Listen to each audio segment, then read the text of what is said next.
ഒരു വിപ്ലവ പ്രസ്ഥാനത്തിൻ്റെ കരുത്തരായ നേതാക്കന്മാർ എന്നും നാടിനും സമൂഹത്തിനും മാതൃകയായവരാണ്.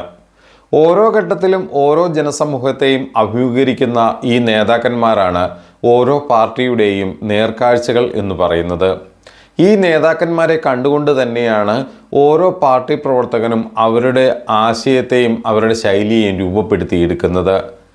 ഇന്ന് ഈ കാര്യങ്ങൾ ഓർമ്മിപ്പിക്കാൻ കാരണം CPMൻ്റെ സമുന്നത നേതാവായിരുന്ന കോടിയേരി ബാലകൃഷ്ണൻ്റെ രണ്ടാമത്തെ ചരമവാർഷിക ദിനമാണ്. പാർട്ടിയുടെ പോളിറ്റ് ബ്യൂറോ അംഗം, കേന്ദ്ര കമ്മിറ്റി അംഗം, സംസ്ഥാന സെക്രട്ടറി എന്നീ നിലകളിലെല്ലാം പ്രവർത്തിച്ച, ജനങ്ങളുമായി ഏറെ അടുപ്പം സൂക്ഷിച്ച കോടിയേരിയുടെ വേർപാട് കമ്മ്യൂണിസ്റ്റ് പ്രസ്ഥാനത്തിനുണ്ടാക്കിയ നഷ്ടം പരിഹരിക്കാവുന്നതല്ല. മികച്ച ഭരണാധികാരി എന്ന നിലയിലും നിയമസഭാ അംഗം എന്ന നിലയിലും കോടിയേരി വ്യക്തിമുദ്ര പതിപ്പിച്ചിട്ടുണ്ട്. അതായത് വിദ്യാർത്ഥി സംഘടനാ പ്രവർത്തനത്തിലൂടെ പൊതുരംഗത്ത് കടന്നുവന്ന അദ്ദേഹം പാർട്ടിക്കും യുവജന പ്രസ്ഥാനത്തിനും വർഗ ബഹുജന സംഘടനകൾക്കും ഊർജ്ജസ്വലമായ നേതൃത്വം നൽകിയിരുന്നു. ഇടതുപക്ഷ ജനാധിപത്യ മുന്നണിയെ കെട്ടുറപ്പോടെ മുന്നോട്ട് നയിക്കുന്നതിൽ അദ്ദേഹം അനുഭവമായ മാതൃക കാട്ടി എന്ന് പറഞ്ഞാൽ ഒരിക്കലും തള്ളിക്കളയാനാകില്ല. ഏത് പ്രതിസന്ധി ഘട്ടവും മുറിച്ചു കടന്നും കമ്മ്യൂണിസ്റ്റ് പ്രസ്ഥാനത്തെ ശക്തിപ്പെടുത്തിയ നേതാവായിരുന്നു അന്തരിച്ച കോടിയേരി. എന്നും ജനങ്ങൾക്കിടയിൽ നിറഞ്ഞു നിന്ന കോടിയേരി സ്നേഹനിർഭരമായ പെരുമാറ്റം കൊണ്ട് ഏവരുടെയും ഹൃദയം കവർന്ന നേതാവാണ്. കേരളം മുഴുവൻ പ്രവർത്തന മണ്ഡലമാക്കിയ സഖാവ് മറ്റ് സംസ്ഥാനങ്ങളിലെ കമ്മ്യൂണിസ്റ്റ് പ്രസ്ഥാനത്തെക്കുറിച്ചും അതുപോലെ തന്നെ അവിടങ്ങളിലെ ജനങ്ങളുടെ ജീവിതവും വ്യക്തമായി മനസ്സിലാക്കിയിരുന്നു. കർഷകരുടെയും തൊഴിലാളികളുടെയും സാധാരണക്കാരുടെയും പ്രശ്നങ്ങളിൽ അതീവ ശ്രദ്ധയോടെ ഇടപെട്ട് പരിഹാരം കാണുന്നതിൽ വളരെ ശ്രദ്ധാലുവായിരുന്നു ഈ കോടിയേരി ബാലകൃഷ്ണൻ എന്നുള്ളത്. വർഗ ബഹുജന സംഘടനകളുടെ പ്രവർത്തനത്തിന് കൃത്യമായ ദിശാബോധം പകരുന്നതിലും പ്രക്ഷോഭ സമരപാതകളിൽ അവരെ അണിനിരത്തുന്നതിലും ശ്രദ്ധിച്ച് മുന്നോട്ട് പോയ നേതാവായിരുന്നു. അതോടൊപ്പം തന്നെ നല്ലൊരു പാർലമെന്ററിയൻ കൂടിയായിരുന്ന കോടിയേരി നിയമസഭാ അംഗം, അതുപോലെ തന്നെ മന്ത്രി എന്നീ നിലകളിലും വളരെയധികം ശോഭിച്ച നേതാവാണ്. കൈകാര്യം ചെയ്ത വകുപ്പുകൾക്ക് നൂതനമായ ആശയങ്ങളിലൂടെ മിഴിവേകാൻ അദ്ദേഹത്തിന് സാധിച്ചിട്ടുണ്ട്.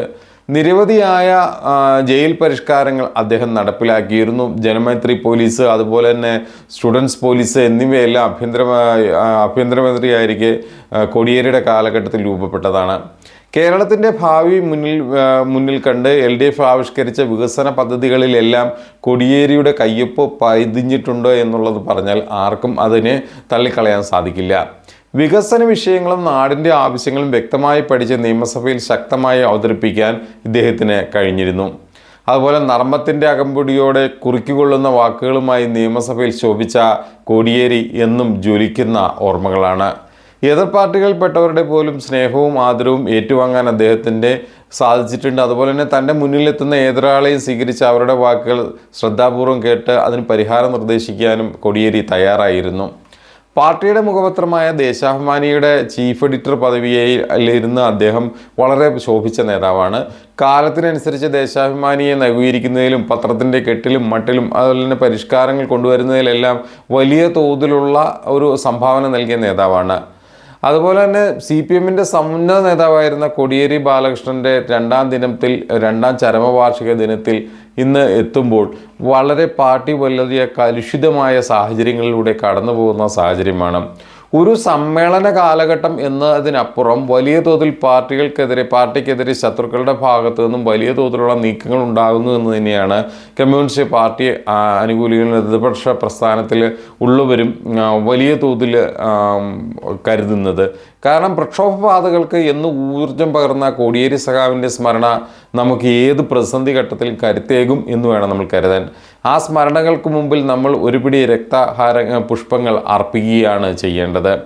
ഏതൊരു ഘട്ടത്തിലും ഇടത് പ്രത്യയശാസ്ത്രത്തെയോ അല്ലെങ്കിൽ ഇടത് കാഴ്ചപ്പാടിനെയോ തകർക്കാൻ കഴിയില്ല എന്ന് ശത്രുക്കൾക്ക് വ്യക്തമായ സന്ദേശം നൽകാൻ കൂടി ഈ ദിനം ഉതകട്ടെ എന്ന് ആശംസിക്കുന്നു.